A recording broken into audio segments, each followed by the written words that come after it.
Today on the show, I'm happy to have Chris Younger. He's the founder of Class 6 Partners.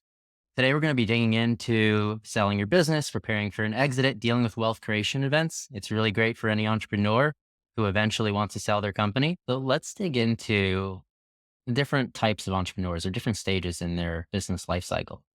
Yep. So we'll start with like an entrepreneur who maybe has had their business for 2 years versus one who's had it for 10 years.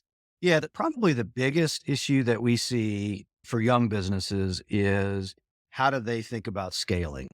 And in order for a business to be attractive for an acquisition, it has to be scalable. There's a whole bunch of different components to that. There's systems and processes. Probably the most significant component that a lot of entrepreneurs have a hard time making the transition to is developing the team, hiring the right people, getting them in the right seats, delegating effectively. Entrepreneurs typically in the early parts of the life of their business are successful mostly because of them. They're incredibly hardworking. They're either great at product development or great at sales or great at building the business or any combination of those. And that transition to bringing on a team to help the business scale faster, not only is sometimes a foreign concept to them, it's also difficult because it means ceding control to folks. It's also difficult because sometimes you make mistakes, and a lot of entrepreneurs get burned hiring the wrong person as a COO or a CFO, and sometimes they'll shy back. But we typically see businesses, as you're thinking about how to build your business long term, they have a hard time conceptualizing, hey, what does that team need to look like, and how do I start planning for that? So let's say I've gotten my people right. I'm now scaling. Maybe I'm 6 years into the company. At what revenue level am I now considering, oh, I could be an acquisition target? Yeah, it'll depend on the type of business and industry.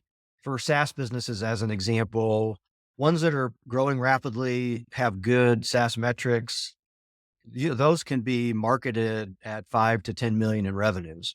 For other businesses where, hey, the margin profile might not be as rich, the recurring revenue might not be as significant, those businesses probably need, at least for the type of deals that we do, you're going to need to get north of 20 or 25 million in revenue before you can start to attract institutional attention. So that's either private equity firms or larger businesses. We call them strategic buyers that might be interested. Do you have thoughts on bootstrapping versus raising capital to run a company? That's a great question. And we come across it a lot. A lot of it, I think, depends on whether the right strategy is to bootstrap or to raise capital. A lot of that will depend on the speed with which that business needs to move and capture market share. In some industries, if you can't scale quickly and grab the market share, you've missed your opportunity to really grow your business because somebody else has taken that market share, is now the market leader, and you're out in the cold. Other businesses where I was just talking to one of our clients this week about this, where the competitive pressure is not significant, then bootstrapping is a perfectly legitimate and sometimes preferable strategy because you you get to grow at a reasonable pace. That likely reduces your odds of any catastrophic failures, and it puts you in a position where you get to make all the decisions. Taking on capital, it has a lot of costs, not just the cost of your capital structure, but it's also, hey, you have new oversight who may or may not agree with the direction that you want to take the business. And that can be, frustrating for a lot of entrepreneurs. Now, let's say I have my company to that level you said, 10 million for a SaaS or 25 million for some other industries. Is there anything I should have been doing along the way to attract those buyers so that those conversations are happening years before? It's a good question. I think at some level, I tell clients, focus on just building the best business that you can build and it will be marketable. And you don't need to worry necessarily about having a bunch of buyer conversations. We do have clients in our consulting program where we'll go out and do some soft marketing, basically talk to the buyers that we think would be likely suspects for them, get a sense for how they look at valuation, get a sense for what they like and dislike. And those conversations can be helpful, but oftentimes I see entrepreneurs and it's sexy, it's new. It can be a really jealous mistress of having these deal conversations, talking to potential buyers. That can be highly distracting. There are a lot of the buyers that entrepreneurs would talk to are very sophisticated, and their demands on you to evaluate your business are going to be pretty significant. And oftentimes that will force an entrepreneur to take their eye off the business ball, which is never a good strategy or a good answer. And so typically what I advise clients is, hey, focus on your business, focus on what's important, getting the business more scalable, growing it, et cetera. The deal will take care of itself when the time comes because your story will just be that much better.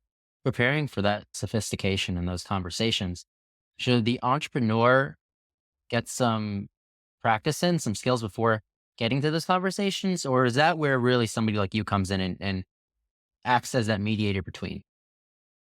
Yeah, I think there's a lot of benefit. I'm biased, of course, but I think there's a lot of benefit in getting somebody on the team who has managed a lot of transactions. The transaction game is complex, it's difficult. There's lots of areas to misstep, potholes, areas where you can lose a lot of value. And so I liken it to you're playing a game with folks that do this for a living. And it'd be like, hey, trying to do match play against Phil Mickelson if you're an average golfer. And a lot of entrepreneurs, I don't think they understand just how difficult the process is and how many different ways you can lose money going into that process. And so having somebody on your team who is sophisticated, who has been through a lot of deals, who knows the strategies of the buyers and how to counterbalance those and be an effective advocate for you, I think is a good strategy. In addition, obviously at some point these buyers are going to talk to our clients. And so we do a lot of preparation with our clients for those meetings, these management meetings. We call them multi-million dollar meetings, sometimes 10 million in value or more, because if those meetings go well, a buyer might increase their bid. If they go poorly, a buyer might walk away and not be interested at all. And a lot of what we're doing is just training our clients on here's how these investors who are professional investors, here's how they will hear the words that you're saying. And again, you as an entrepreneur may have meant something when you said these words, but what that professional investor heard was just something radically different. So let's work on how we message that. So it is, like I said, we do a lot of preparation with our clients before those meetings to make sure that they're well prepared and that they're going to make those meetings additive to value versus degrading value. Can you walk us through what a negotiation table looks like? What's the timeline and what are those conversations? Sure. The process overall, right? If somebody shows up at our office and says, hey, I'm ready to go to market, first of all, we've got to get to know the business because we've got to build a story to tell the market about the business. We've got to build a bidder list for folks that we should be talking to on their behalf and getting them interested in the company. That process done at its fastest is 4 to 8 weeks. Then the banker, right? We, as the investment bank, would take them out to market. And that's, you're reaching out to folks, talking to potential bidders about the business, getting them materials. And that process also is 4 to 8 weeks. And then you're soliciting initial bids. And we want to know where different bidders are going to be in terms of valuation and deal structure, even if it's within a range. And then from there, hopefully you've got 20 or 30 or 40 bids.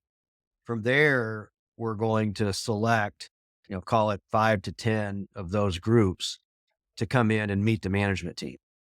And then those management meetings, it's typically you're going to do a half day meeting and likely either dinner before or after, the night before or that night with the bidder so that you get a chance to interact with them in some different contexts. And then after those management meetings, that's when we solicit final bids. And so if you've got 10 of those management meetings, hopefully you're going to get 10 bids. Sometimes people fall out for various reasons. And then you're going to select one or two to take through due diligence and then hopefully close that deal. All in, that process is a 6 to 9 month process.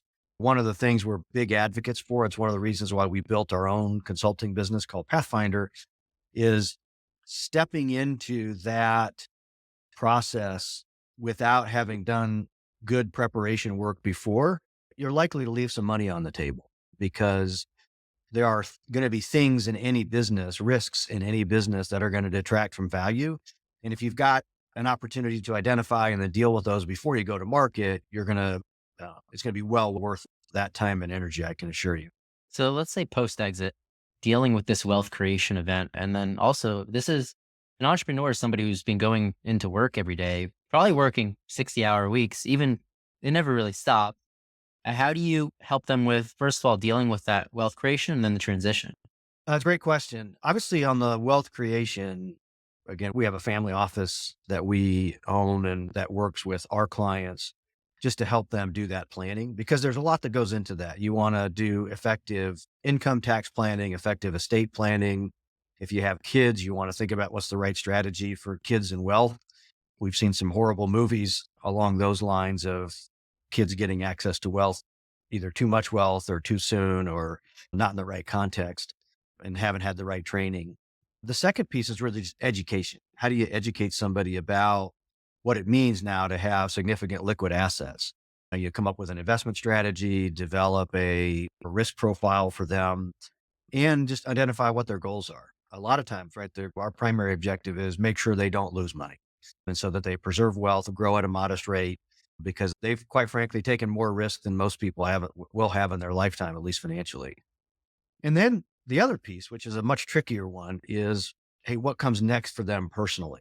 What are the things that they need to be contemplating?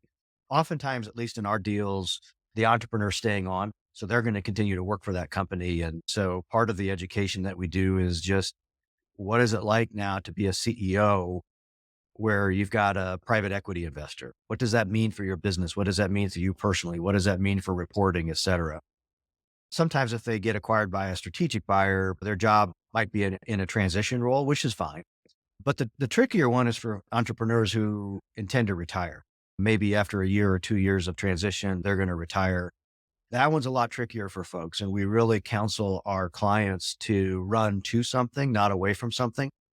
And part of that could be charitable, part of that could be another business, part of that could be driven by family needs or health needs. Part of that could be, hey, I want to spend more time with my family. A lot of entrepreneurs typically have sacrificed quite a bit with respect to their families while they were running their company. But I've certainly seen the situation where an entrepreneur is a little bit lost after they sell the company.